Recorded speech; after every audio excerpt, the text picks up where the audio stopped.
ওইটুকু তার চাওয়া ছিল।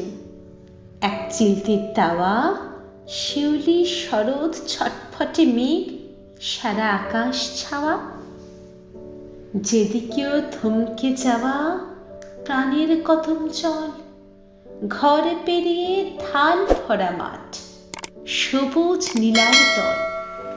ওইটুকু তার চাওয়া ছিল। কিন্তু সেবার ফাগুন কানে দিল ফুসমন্তর, শাড়িতে দিল আগুন, গলে গেলে কাঁচপোকা টিপ, পাড়াপড়শির ধন্দ, দুমড়ে গেছে লক্ষ্মীর পা, কেরোসিনের গন্ধ। চাওয়া ছিল একটুখানি, ছেলে মেয়ে, ব্যাস। রাত্রি জুড়ে মনের মানুষ, কনকনে নিঃশ্বাস।